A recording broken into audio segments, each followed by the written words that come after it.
Hey guys, I really wanted to make sure that you did well on your quiz this week, and I know that it's all brand new material, so I'm literally going to go over every answer with you. And you have 5 attempts to try it, okay? So watch me go through them, try it yourself, okay? And then keep trying until you get a good grade, and I'll take the highest grade, okay? First question, it says, which subset of the real number system does 5.12 belong to? Okay, that bar above that, that's just called bar notation. That means that it's 5.121212121212. It goes on forever.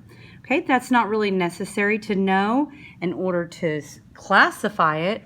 Remember, we'll start with the inside category. Do we have decimals in our natural numbers?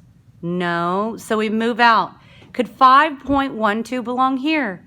No, because it's got a decimal.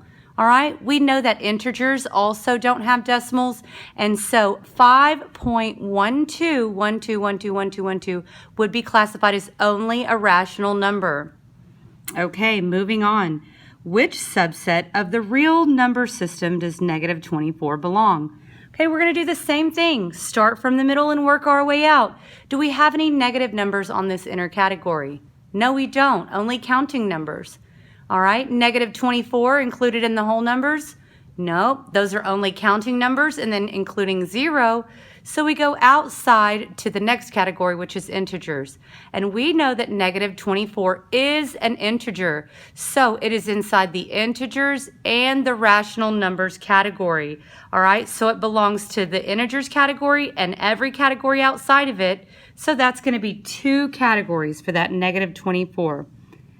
Okay, here we have the decimal, 0.666666. Okay, that would also have a bar on it if we were to keep going.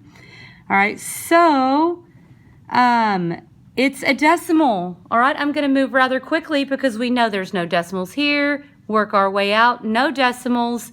Only positive and negative numbers here, but not quite any decimals yet. And so right here, we would put that decimal, 0.66666, and it's a rational numbers category only. Okay, number 4. Which subset? That is 153 thousandths. It is a decimal. All right, so we know no decimals here, none here, none here. All the way out, rational numbers is the first category where you see decimals, and so that number belongs to the rational numbers category only. All right, how many factors does a prime number have? Well, that's a random question. That's from the 5th grade, and I'll just tell you the answer is 2, 1 in itself. Okay, that's kind of a little review thrown in there. Which of the following is both an integer and a whole number? Well, let's just talk about it. Okay, it's going to probably be, let's see, do we get some answer choices on that? Okay, I'll let you work that one on your own since we need some, all right. Okay, I'm going to do all the ones with numbers on them. Here we have a decimal, that's going to be 0.81818181 because of that bar notation.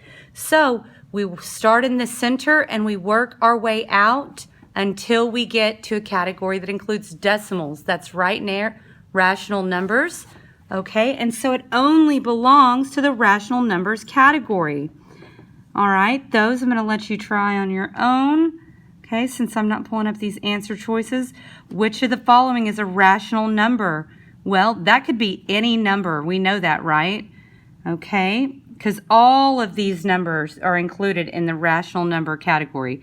Now, if it's talking about which is a rational number only, that's going to be fraction, decimals, and percents.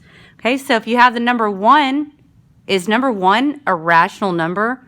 Well, yeah, number 1 belongs to all of these categories because it's inside of all the circles. But if it says which is a rational number only, that would be these numbers out here. Okay, decimal, fraction. That one is also an integer, but that percent there is rational only. So rational only, that one's going to belong to integers and rational numbers. All right, and then your percentages are only rational.